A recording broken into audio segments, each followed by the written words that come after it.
بسم الله الرحمن الرحيم الحمد لله رب العالمين والصلاة والسلام على نبينا محمد وعلى آله وصحبه أجمعين.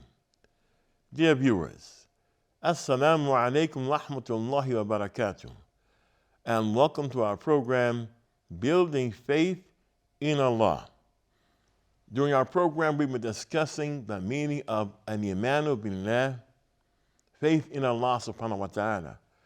And it is our intention to explain faith in Allah, faith in His angels, faith in His books, faith in the Day of Judgment, faith in His messengers, and faith in the qadr of Allah subhanahu wa ta'ala, the decree of Allah subhanahu wa ta'ala, good aspects of it, and those aspects of it that are seemingly difficult.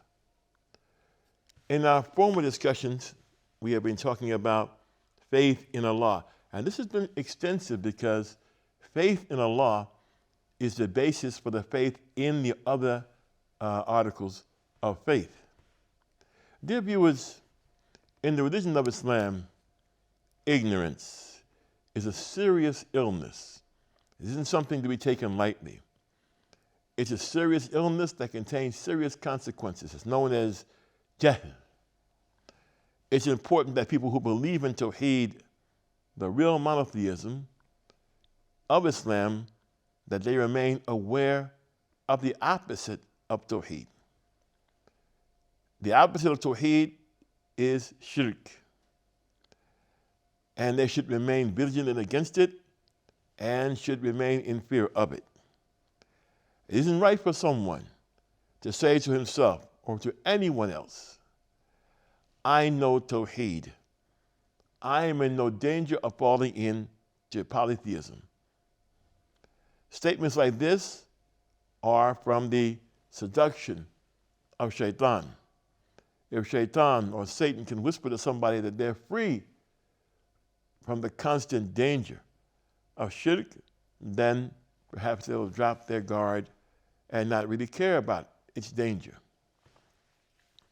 The Quran and the Messenger of Allah sallallahu alayhi wa sallam, may Allah grant him peace and raise his rank, provide ample proof that shirk is to be feared and a person must remain vigilant, on guard against it.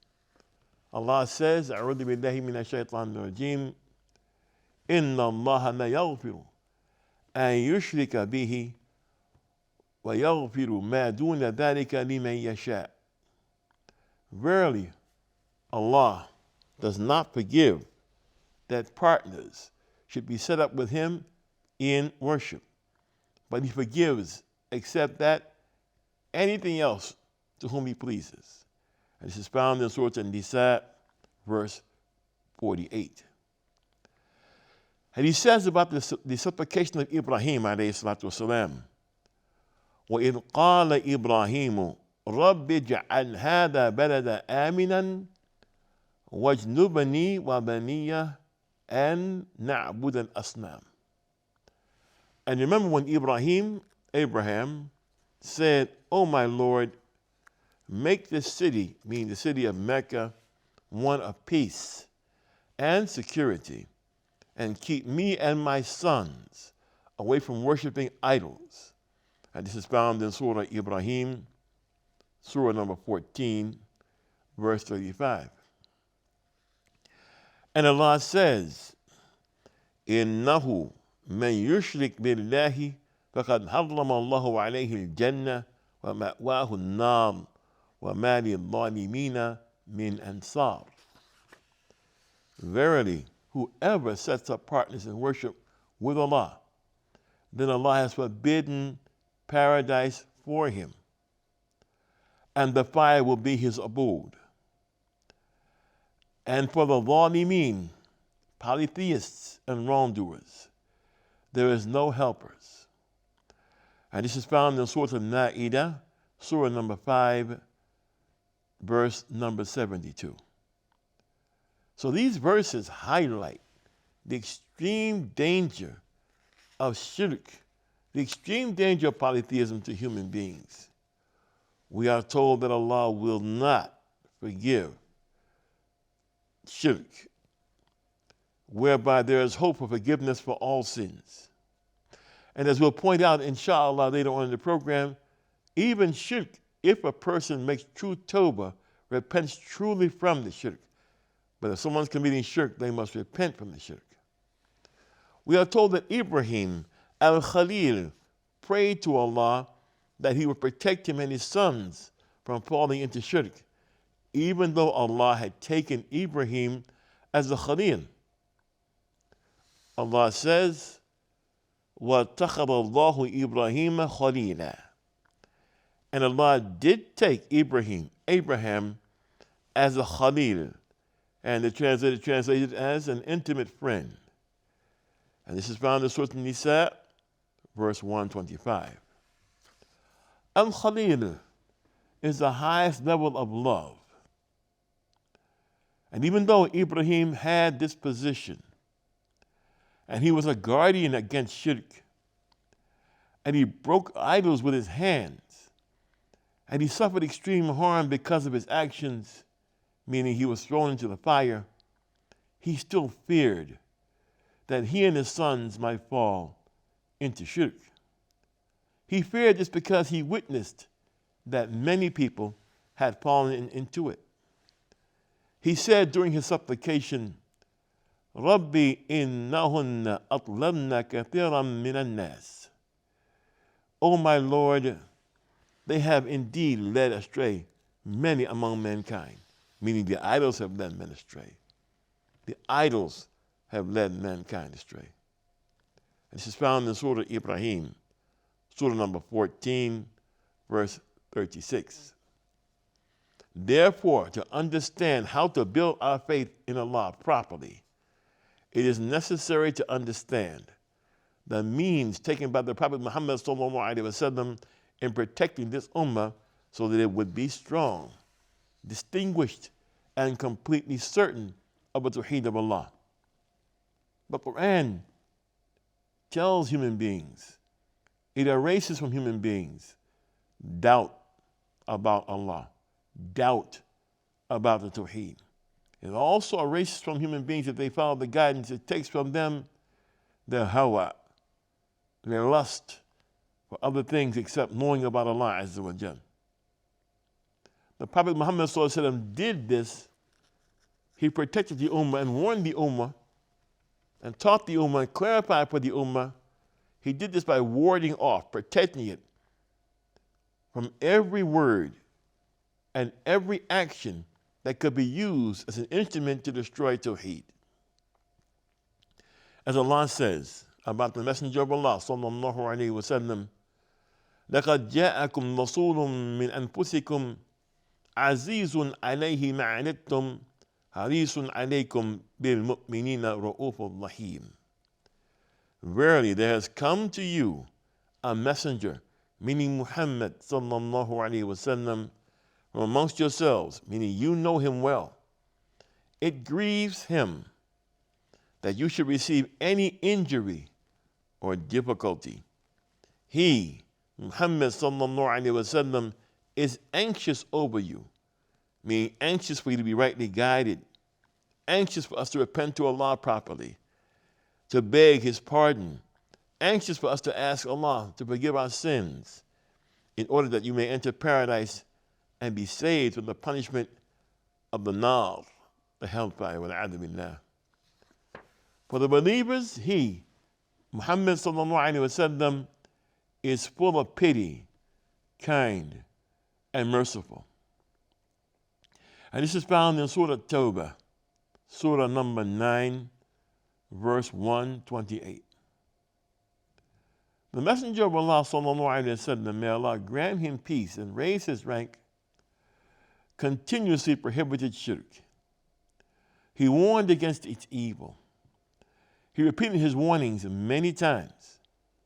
He cautioned against shirk to individuals. He cautioned against shirk to groups so that he could protect the monotheism of the religion of Ibrahim from every statement and every action that could contaminate Tawheed, that could contaminate the oneness of Allah, that could contaminate the worship to Allah as one, pure, without shirk. The Messenger's numerous actions in this regard are narrated in his Sunnah. He presented evidence to remove any doubt about the proper action and the proper religion to be practiced. Furthermore, he cut the excuses of all those who had doubts about the purity of the religion and the purity of the faith. He cut their excuses and he clarified the path of success for the people. We have gone over some examples of how the Messenger of Allah ﷺ prevented certain actions that would cause confusion or cause doubt. The following examples are meant to show what the Messenger of Allah ﷺ did to preserve the Ummah from every path that could lead to shirk and the spread of falsehood. And this is all found as part of faith in Allah. It's not something a person can just say, but has to learn what it is. We say it, we testify to it, and we learn it. This religion is learned. We have discussed al-ruqyah in the past. We've discussed the wearing of talismans or amulets around the neck to protect against evil. We've discussed the wearing of bracelets as a means of protection. We've talked about the falsehood of seeking blessings from trees and rocks, etc., known as a tabarruk, or seeking a blessing or barakah. The type of grave site visitation that is legislated by Islam. The Sunnah contains a number of prohibitions regarding graves and the way they should be visited. These prohibitions preserve at-tawheed and protect the Muslims from falling into falsehood and being led astray. Among the prohibitions are the following things when visiting graves. When visiting graves for the reason which the Messenger of Allah said that we could do it, which was to remind us of the hereafter and to have mercy upon those in the graves by making dua for Allah to have mercy for them. Among the things that are not supposed to be done at the graves are making unsuitable remarks at the gravesite. لا تقولوا هجرة, hadith says. These remarks include everything forbidden by Islamic legislation, especially making shirk with Allah, by praying to the inhabitants of the graves, asking them, the deceased, for favors, seeking their protection, seeking good health from them, etc. All of these actions are clear shirk and they are unbelief. Many narrations have been reported prohibiting such actions and cursing the people who do them.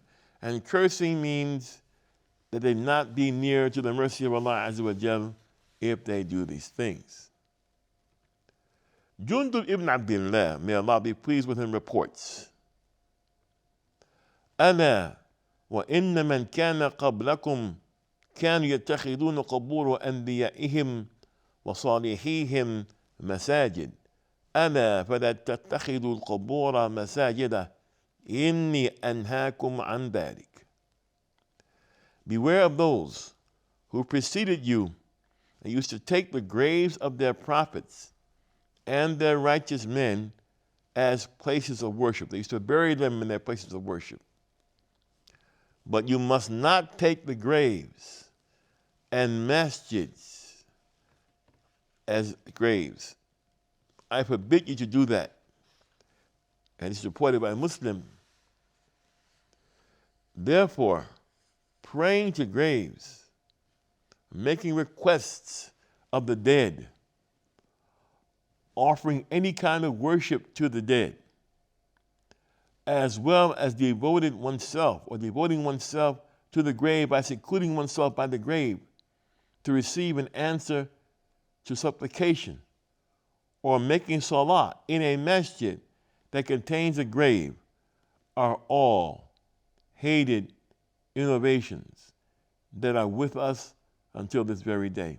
May Allah protect us and improve our situation and strengthen us in the religion that was sent to us by Allah in the Quran and on the tongue of the Messenger of Allah sallallahu alaihi wasallam.